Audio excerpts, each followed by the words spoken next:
Hello everyone, स्वागत आहे तुमचे. आम्हाला तुमच्या सपोर्टची गरज आहे. प्लीज आमच्या चॅनलला सबस्क्राईब करा, व्हिडिओला लाईक करा, कसा वाटला कमेंट करून सांगा, व्हिडिओ पूर्ण पहा. शक्तीच्या अंघोळीसाठी मी पाणी काढत होते. 2च मिनिटं तिच्याकडे दुर्लक्ष झालं तर तिने पूर्ण चिखलानं अंघोळ केली आहे. आता ओरडले तर मला चूप बस म्हणत आहे. असं म्हणते ती. आम्ही आमच्या खेडेगावातील आयुष्य यूट्यूबवर शेअर करतो.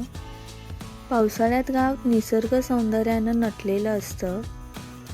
सर्वत्र हिरवाई पसरलेली असते. त्याचीच काही दृश्य मी या व्हिडिओमध्ये शेअर केले आहेत. सोबतच मी झणझणीत वांग्याची रेसिपी बनवली आहे, तीही मी या व्हिडिओमध्ये शेअर केली आहे. थोड्या वेळापूर्वी खूप धुकं दाटलं होतं, आता थोडं नितळलं आहे.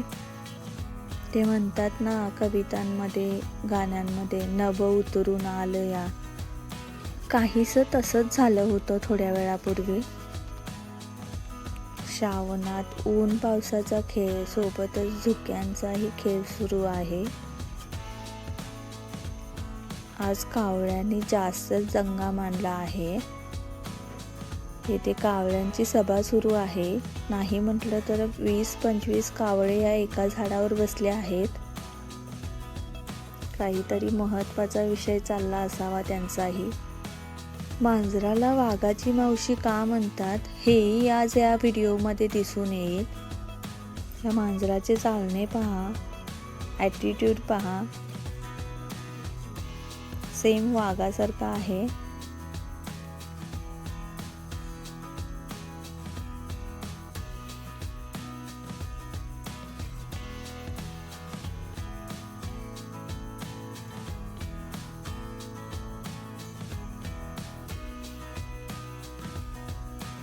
चालली वाघाची मावशी आपल्या घरी. आता पुन्हा धुकं येत आहेत. समोरचे डोंगर दिसेनासे झालेत. आज पाऊस जास्त आहे.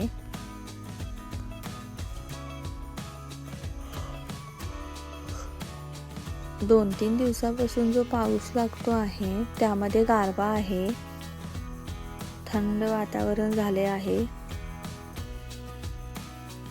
असे वातावरण असले की मग प्रत्येकाच्या घरी शेकोटी सुरू राहते दिवसभर. ही पाटलांची आजी आहे. घरात जीव रमत नाही म्हणून ही इकडे गजालीला येते. मी तिला विचारत आहे, खोल नाही का तुझ्याकडे, कारण ती पावसातूनच भिजत जात होती. मग मी तिला बोलवून घेतलं, चहा दिला. ती तिच्या लहान असतानाच्या काही आठवणी सांगते. तिची गजाल मला लहान असल्यापासून खूप आवडायची. आमच्या गावाच्या वरती खूप मोठं जंगल आहे. त्यामध्ये महादेवगिरी म्हणून एक तिथे जागा आहे. आधी तिथे राजाचा राजवाडा होता. तिथं ती लहान असताना दिवाळीत गीते म्हणायला जायची. अशा छोट्या मोठ्या आठवणी ती सांगत असते. कधीतरी आपण व्हिडिओमध्ये गप्पा मारू तिच्यासोबत. आता ती चालली आहे, वेळ झाला आहे. पाखरं बघा शिळ देत आहेत.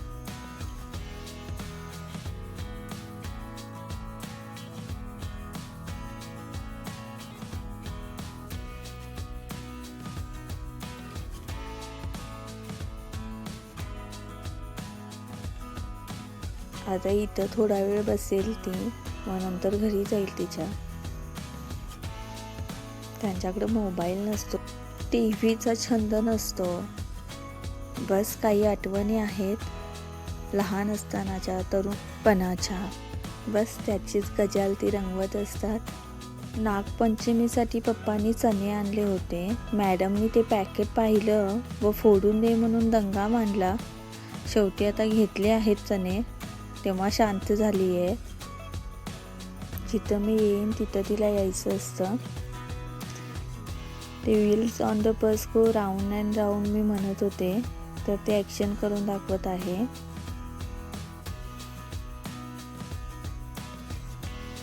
पूर्ण डान्स करता येतो तिला त्या पोयमवर. ही शक्ती आहे.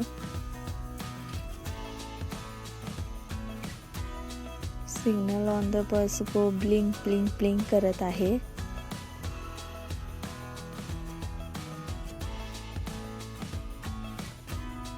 मी चणे खाऊ नको म्हणून ओरडत आहे तिला, कारण तिच्या पोटात दुखू शकतं, पण ती ऐकत नाहीये. मला चुप बस म्हणत आहे, असं म्हणत आहे. या दिवसात शेतातून आलं की काहीतरी घरात गरम खावंसं वाटतं. मम्मी सकाळी सांगून गेली होती की संध्याकाळच्या वेळानं शेंगा भाजून ठेव म्हणून. मी तो शेंगा भाजून ठेवत आहे, म्हणजे ते आल्यावर थोड्या खातील, त्यानंतर चहा वगैरे दूध वगैरे पितील. इथं मी झणझणीत वांग्याची रस्सा भाजी बनवत आहे. त्यासाठी मी तेल घेतलं आहे कढईमध्ये.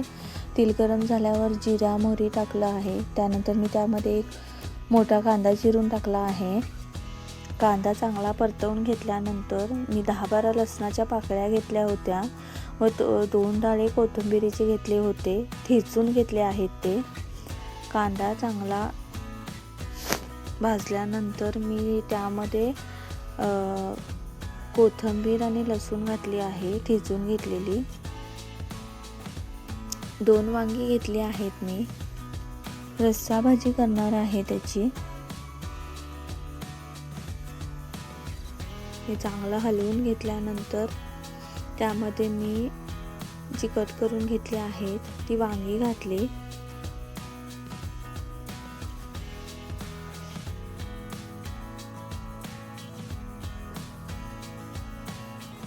पप्पांनी कालच बाजारातून वांगी आणली आहेत. त्यानंतर मी ही वांगी स्वच्छ धुवून घेतली व ती फोडणीमध्ये घातली. फोडणीमध्ये ही वांगी चांगली भाजून घ्यायची आहेत.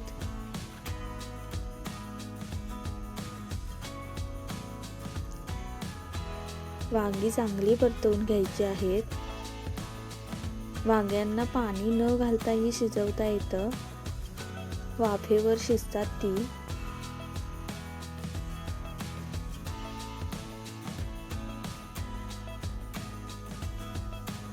त्यानंतर मम्मी पप्पा आले शेतावरून. मी शेंगा भाजल्या होत्या त्या दिल्या तिला.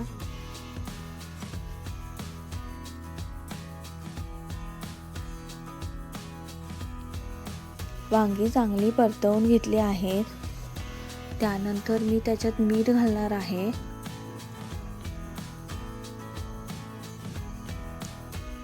वांग्यांमध्ये मीठ घातलं आहे व पुन्हा हलवून घेतलं आहे.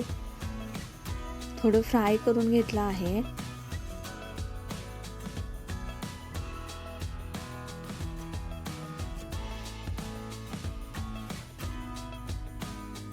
आता ह्यामध्ये मी हळद घालणार आहे व हळद घालूनही पुन्हा हलवणार आहे. चांगलं फ्राय करून घेणार आहे.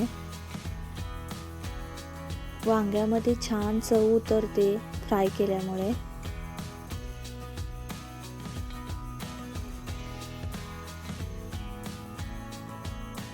त्यानंतर मी इथे गरम मसाल्याची पावडर घातली आहे 1 चमचा. पुन्हा फ्राय करून घेतलं आहे चांगलं. व शेवटला मी त्यामध्ये लाल मिरची घातली आहे. तुम्ही तुमच्या चवीनुसार कमी जास्त करू शकता. मी 1 चमचा घातली आहे मोठा. वांग थोडं झणझणीतच छान लागतं. त्यानंतर पुन्हा छान परतवून घेतलं आहे, फ्राय करून घेतलं आहे. त्यामध्ये मी नंतर 1 ग्लास पाणी ॲड केलं आहे. वांग बऱ्यापैकी शिजलं आहे.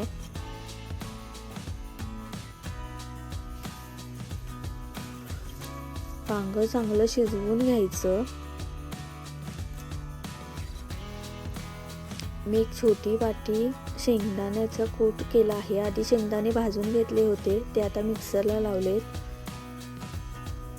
वांगी शिजत आली की त्यामध्ये तो शेंगदाण्याचा कूट घालायचा व 1 उकळी येऊ द्यायची. आपलं झणझणीत वांग्याचं कालवण तयार आहे. मी सांगितल्याप्रमाणे तुम्ही 1 दिवस बनवून पहा. त्याचा इतका छान सुवास येतो व ते इतकं छान लागतं की तुम्ही हीच रेसिपी पुन्हा पुन्हा कराल. छान सुवास येतो आहे भाजीचा. मी ह्यामध्ये 1 वाटी अजून पाणी घातलं आहे, कारण हे आम्हाला भातासोबत व चपातीसोबत दोन्हीसोबत खाता येईल. मम्मीला गरम गरम चहा दिला.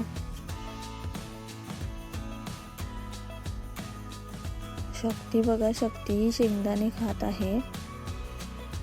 मम्मी तिला सांगत आहे शेंगदाणे खायचे नाहीत, मी तुला लाडू बनवून देते म्हणून. आपलं झणझणीत वांग्याचं कालवण हे तयार झालं आहे. थँक्यू सो मच आमचा व्हिडिओ पाहिल्याबद्दल. तुम्हाला आमचा व्हिडिओ कसा वाटला कमेंट करून सांगा. लाईक करा, शेअर करा, चॅनलला सबस्क्राईब करा. Bye bye.